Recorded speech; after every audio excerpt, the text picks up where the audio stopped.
Welcome to the Nitpicking Nerds. Today, we're here to give you 5 tips. 5 tips on how to lower your deck's power level.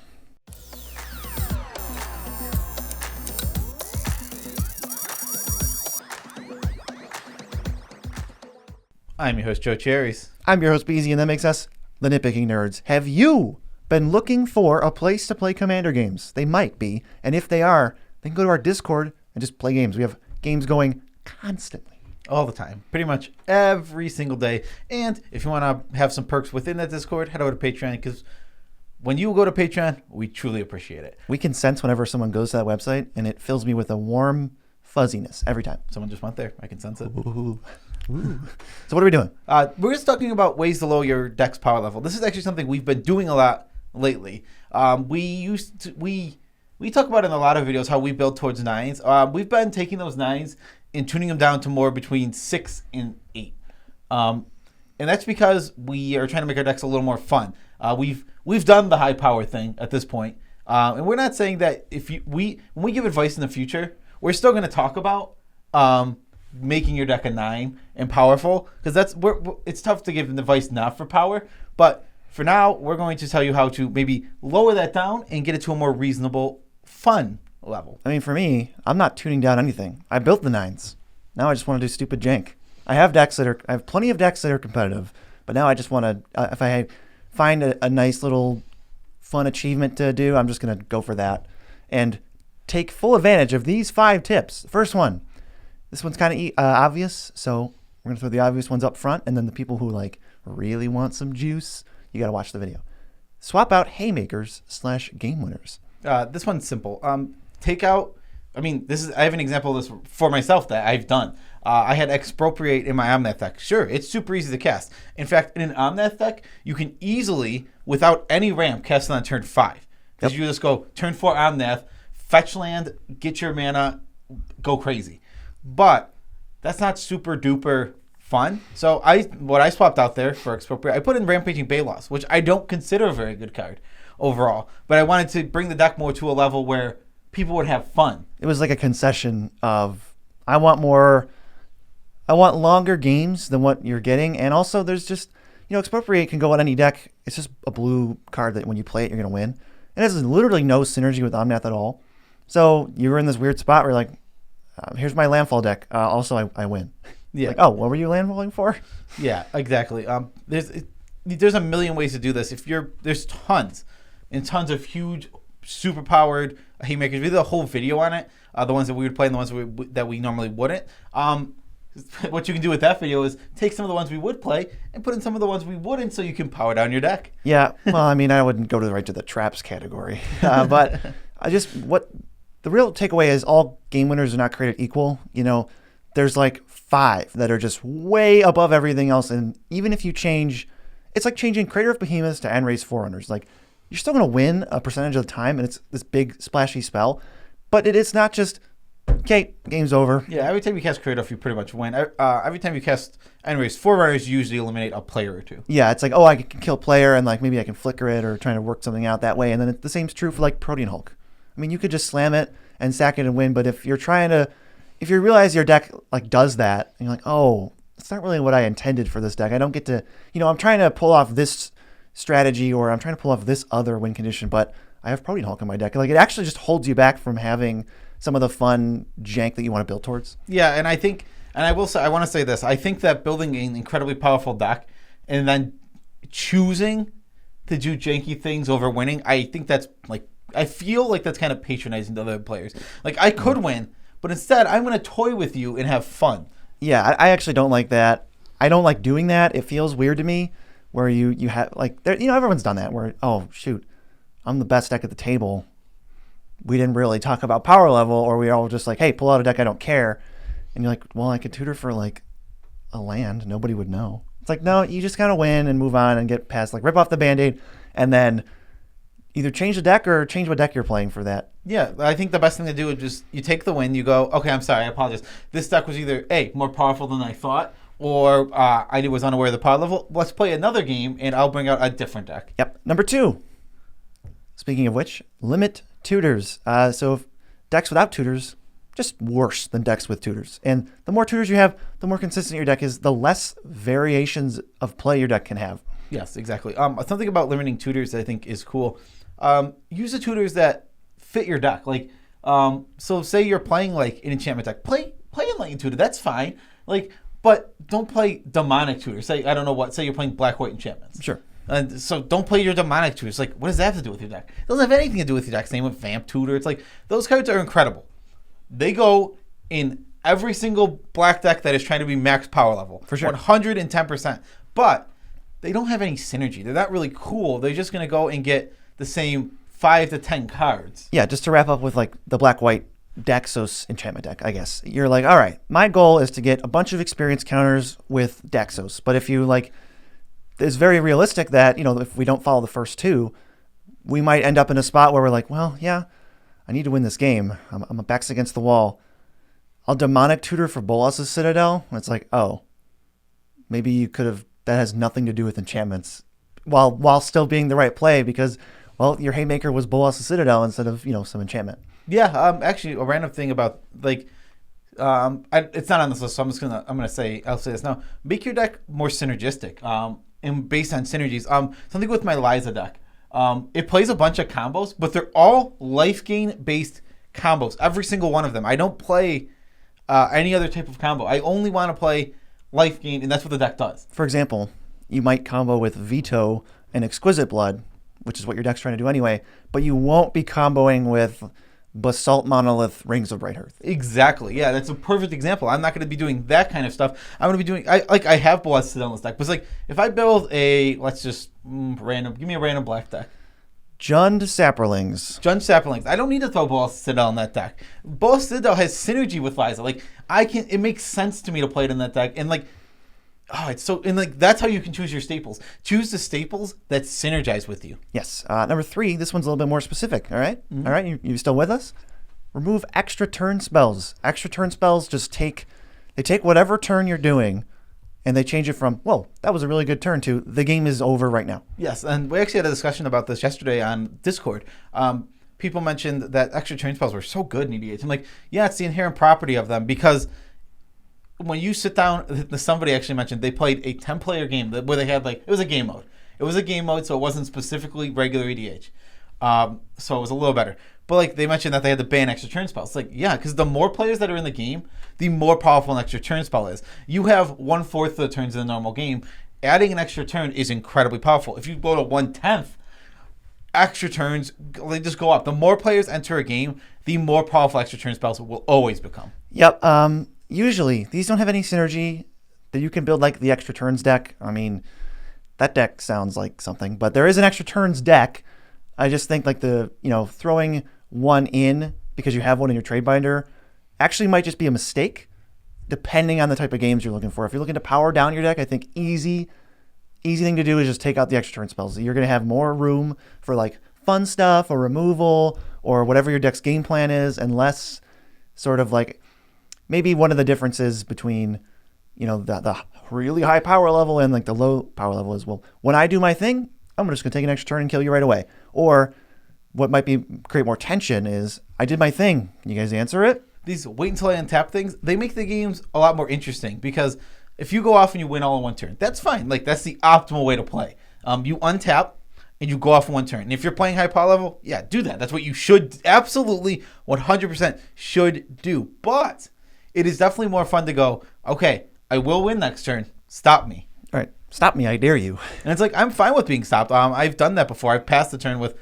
a ton of stuff and going, okay, stop me. And then I've been stopped, and then sometimes I haven't. And they just go, yeah, I can't answer that. I'm dead. Yeah, it's not like you necessarily lose if they stop you too, right? Maybe they go all right. No, absolutely not. Aether Flux Reservoir blow you up. It's well, okay, but that might have happened anyway. Yeah, yeah, exactly. It's just making the games longer and more interesting. You can control that with your deck building. And we're not saying play a 2-hour game because that's miserable. I mean, I shoot for even less than an hour a lot of times. I mean, I think most of my games take under an hour, other than maybe I played 5 games yesterday, I think, and every one of them was between 30 and 45 minutes, except for one.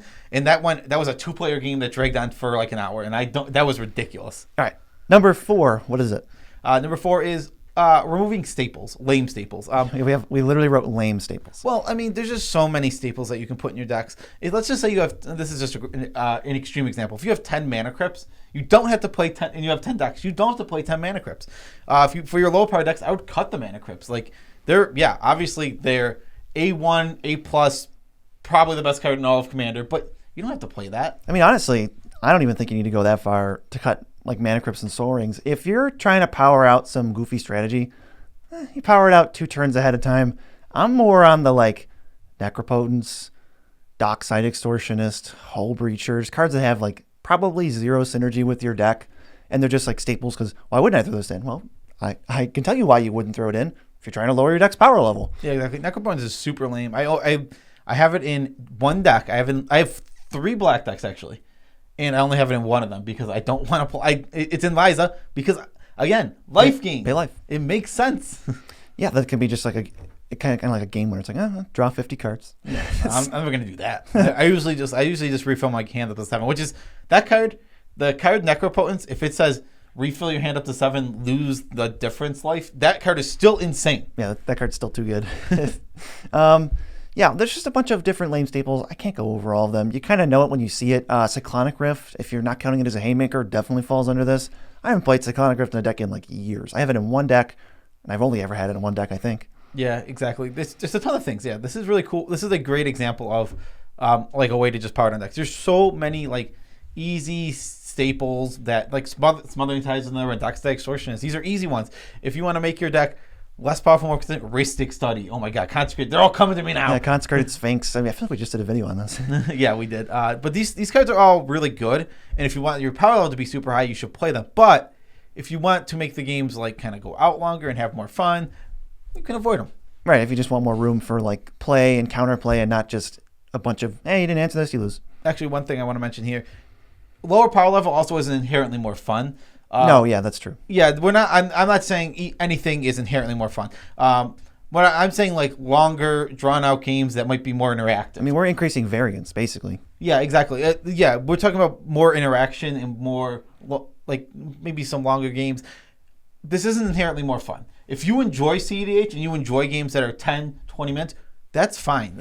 Neither of these is inherently more fun. Lower power level, higher power level. We just found that playing at a 9 all the time isn't as fun as playing at between a 7 and a 9, depending on how we feel. No, I want a deck from 5 to 10.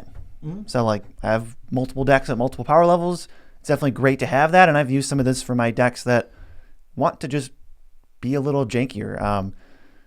We'll go to the number 5, because this is my favorite one. This is just put yourself on a fun/goofy restriction. There's infinite numbers of these, but what ends up happening is the old saying, restriction breeds creativity. Yes. Actually, this is simple. If you can put yourself in a fun restriction, and then whatever it is, let's say Bolas theme deck, that's one thing, and that's going to restrict your deck. Your deck cannot be as powerful as it could ever be because you can't play every card. You can only play cards that have a Bolas theme. Yeah, this isn't for everybody. Some people just go, but why do I want a Bolas theme? It's like, well, you have to want the theme first, something you think is really cool or something you really wanted to do. One example actually of I've done a million restriction decks. I guess we can just start rattling them off. I've done decks where every card was 1 mana. That deck was sweet. It was horrible. The deck where every card was orange in the artwork. That deck was sweet. That deck was horrible. They were so much fun. And then right now I have a Carador like CDH deck. I can't bust it out every time, but I still love Carador. So I literally just said, okay, I'm just gonna make a second Carador deck, and it can't share any cards with the first one. So now, well, all my lame staples are gone. I have to like look for other playables, and it definitely opened my eyes to a few cards where I'm like, hey, this card isn't even that bad. So it's just, the deck is just all cards I think are super cool and fun, but it's still a Carador, sacrifice graveyard deck. Well, I think something worth mentioning here, and it's what I mentioned actually earlier. I don't do the restriction thing usually very much. I usually just restrict myself in ways of like the deck. Like I said, with my Liza deck is like the perfect example. Everything is built around life gain. I'm not doing anything else in that deck. Well, that's a restriction. You're like, all right, not doing non-life gain things. Like, do you have Smothering Tides? So I made my deck. I do have Smothering Tide, but that's just. Ooh. Well, I mean, number 4. Oh no, I'm powering out. Yeah, but I'm powering out goofy life gain cards like. Well, that's part of what I said. The mana thing is less so than the winning the game thing. Yeah, that's completely fair. Yeah, focusing number 6. focus completely on the synergies rather than the power level. Your deck can, if you just go all in on synergy, your deck is not going to be completely busted. It's just, there's almost no, you really have to start branching off into like other things to start getting into like the CDH level decks, because they're not all synergy. They're more like no synergy. They're like no synergy. They're all combos, and that's fine. There's nothing wrong with that. But if you want to do that, if you just go, this is a life gain deck, and maybe pick a second sub theme, boom, your deck is not going to be broken. It won't, especially if you use the other tips we've done, like limiting tutors and swapping out the big haymakers. Yeah, there's something everybody loves. I love this. Like, we'll make a deck all about it. I don't know. Make every card in your deck say draw a card on it. Yes. Just some complete nonsense. Or just say, all right, I'm enchantments. If something doesn't say enchantment on it, it's not making my deck. Yes. And something about this that, just to mention right here, you don't have to do this. No. Just to throw this before we end this video. You don't have to power down your decks. You don't have to power up your decks. You can play whatever power level you want, as long as you and your play group enjoy it. I think one thing, though, about this powering down thing that is important, if you're going to games online, this is important, because people, there are certain groups that like will play at higher power levels, but there tends to be like some sort of like talk where people tend to play when they play online, they tend to play between a 7 and an 8. That's usually right where their power levels are. Okay, so like not quite highly tuned, maybe slightly less than highly tuned. They're good decks, but then like people play up higher and lower, but it's at less frequency than within that range. And I've noticed that from playing online, and it's been super fun. Obviously, there's a Play EDH server. Yeah, but I heard they were having some issues where some people can't, like, literally just can't play games now. I don't know what's going on with that, but I don't care. If you want to join our Discord, you can play as many games as you want. Yeah, but yeah, what I was saying about the Play EDH server, they do a power level thing. But if you're like, you come into in our Discord, we don't do that. You talk with the people you're playing with. We're all capable of coming to an agreement on a power level. And this isn't a mega server with 20,000 people. It's just like, hey, you guys want to play a game? All right, what decks are you thinking? Yeah, exactly. Yeah, super easy. Exactly. Another thing about one last tip for playing online. Number 7. No, tip for playing online. Number 2. Yeah, when you play online, do not play cards like Opposition Agent, Tybalt, Halden, Paco. Just don't search their library. Don't mess with their cards. It's impossible to keep track of. Yes, exactly. Like, you can play some cards, but if you are going to play those cards, you absolutely better have a Sharpie and pieces of paper next to you. Okay, that's the video. Before Joe does more tips about something else that's not the video. We have given you 5.5 tips. You can use these. You don't have to.